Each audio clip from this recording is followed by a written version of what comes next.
Probably one of the reasons why we love David Gilmour so much is his enormous guitar sound.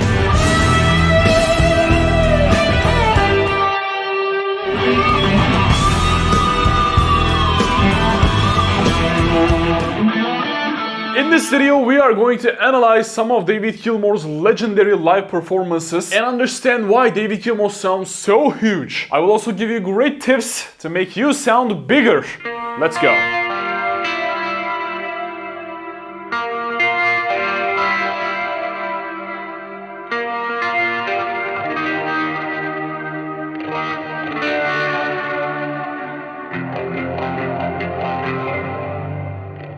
It's time for you to play like David Gilmour himself. Join hundreds of players and learn everything album by album with tabs and backing tracks. I get this a lot. How do you get that big sustain? How do you get that huge sound?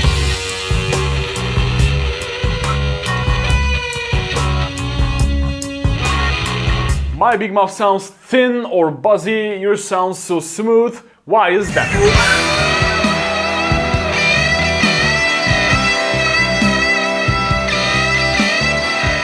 Well, I got you covered. Just don't skip this video. First of all, tone is in the fingers. David Gilmour can use your Line 6 Spider and sound like himself. Well, why does David Gilmour have 5 different amps and 20 different pedals at his stage and 50 different pedals in the studio? Because effects matter, not your fingers. Well, not as much as effects anyway. You gotta accept this. There is no bullshit in this channel, only facts. Now in the screen you can see a classic pedal board root of David Gilmour. As you can see, I guess you can say a lot of compressions. 3 of the same pedal, 2 fuzz pedals, a ton of delay and effects, and this is just simplified version actually. Pulse was something else, Delicate Son of Thunder was something else. You see my point? You really do need some effects at least. Like I told you, this is not a fairy tale bullshit myth, Tone is in the Fingers channel. This is facts. Of course, David Gilmour is not using all of them at once. But generally speaking, for cleans you need 1 or 2 compressor or a compressor and a clean boost type low overdrive and delay. Only sometimes when in need you can use a modulation for something like a Run Like Hell during the Rattle That Luck tour. Or maybe you can use a Univibe for Shine On You Crazy Diamond, not the studio version, not the 70s, not the 80s, not the 90s, just 2010 and after that. For overdrive, he mostly uses tube drivers and sometimes he uses a compressor. Again, of course, he's using delay too. For big muffs, he only uses big muff. Lately though, earlier, I mean on the 80s or 70s or 90s, he was using a tube driver or another overdrive to boost his big muff before or after. He was also using compressor during post tour as far as we know, but not lately. Mid 2000s were big muff into overdrive, but after that, starting from Rattle That Luck and the latest tour, Luck and Strange, he's just using big muff and delay. And for Luck and Strange tour, it's rotary actually. Now there is a pattern here, delay. You absolutely need a delay for almost every David Gilmour sound, okay? That's the effect of a little bit of delay with using...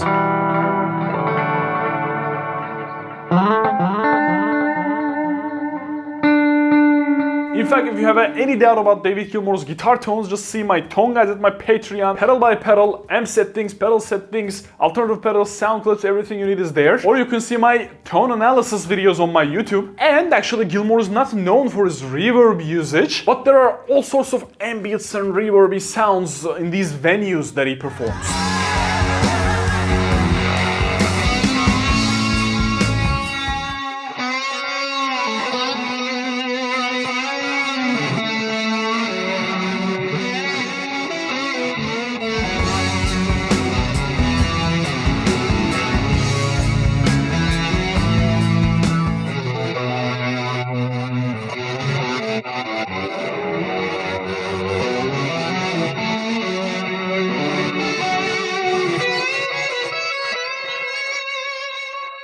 And of course, they absolutely are using studio reverbs for the records that we listen.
Now generally I almost always have a little bit reverb on my Logic, but today I am going to use Crazy Tube Circuit's Mirage Jr reverb just to show you how to set up a reverb for David Gilmour. And actually I'm gonna use this pedal.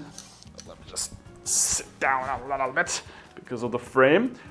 This time, I already did a lot of videos about this on my delay guide video, huge delay guide video. Just go there, take a screenshot of the best archive ever. This is supposed to sound like David Gilmour's beloved MXR digital delay rack thing. Would you have used this particular MXR there, you think, or not? Yeah, it would have been an MXR. Yeah. On the wall shows I had, we all had those MXRs. You can use this pedal to get all kinds of crazy shit.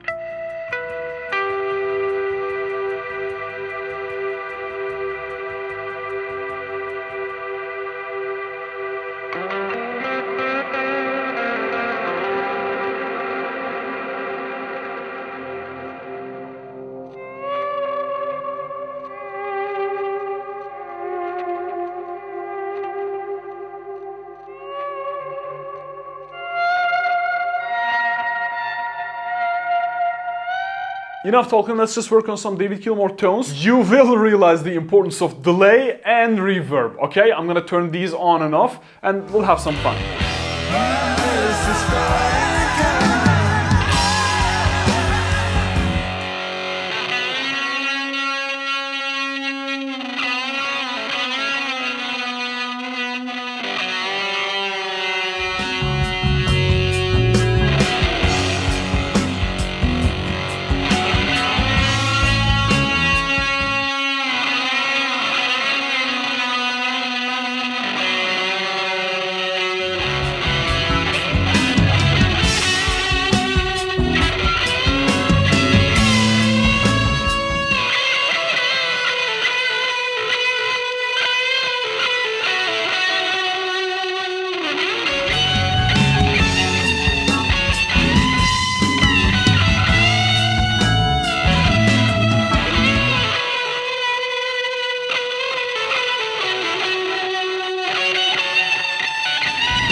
As you can see, opening up some delay and reverb made a huge difference. But that's just the pedal side of this video. Now I'm gonna show you a couple of tricks. But before we move on to those tricks, I gotta tell you, you can learn these songs at my Patreon just for a few bucks, really. Hundreds of people are already there learning everything. Everything is organized album by album, backing tracks, tabs, everything you need for you to be David Gilmour yourself. Links are here, probably here, down below. I'm sure you can find them. Let's talk about these tricks now. Here's an example of it.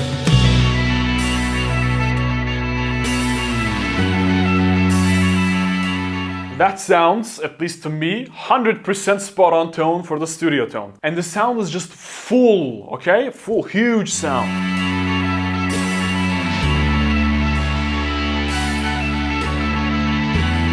Even though it's a clean sound, that's a trick, not effect thing. Of course, delay and reverb is important, but there's a trick here. But we'd used this same trick before on echoes. Yes.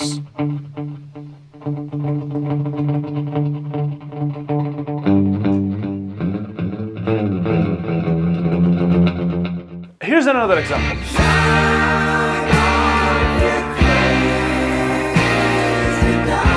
Again, it's a huge sound. And how do we do this? It's an old trick, really. David Gilmour loves doing this. He records two guitar and pens one to the left, one to the right. I'm gonna play these two songs, Echoes Arpeggio and Shining Crazy Diamonds vocal parts again. You'll see the difference between mono and stereo, okay?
Alright friend, another banger video for you in my opinion. Do check out Crazy Tube Circuit's Time and Mirage Jr. and actually Venice too on my pedal board. Again, if you want to play these songs at home just like me, learn these songs just like hundreds and hundreds of people with backing tracks and tabs, all the useful links are down below. I'm also preparing an analog and digital comparison, not just comparison actually, it's a little bit, we're gonna have a conversation about these. And again, I'm working on free Amplitude presets Don't worry, I'm working on it. And actually, an amazing David Gilmour masterclass is coming. Gonna take a little while to finish, but everything is organized. You are gonna watch that video and you're gonna learn everything you need to know, okay? It's coming. I want everyone to play like David Gilmour. That's my mission with this channel, actually. In the meantime, you're saying, Musti, you just played 5 pedals, but David Gilmour is using 50 pedals. What the fuck is going on there? Just watch this video. And if you're wondering why are we using time instead of just David Gilmour's MXR digital rack thing, well, the answer is right here. Hard to imagine today, you know. Today you just go, I want 1,000, I want 750, and it's done. Answers are waiting. You are going to be satisfied. I'll see you in one of these videos.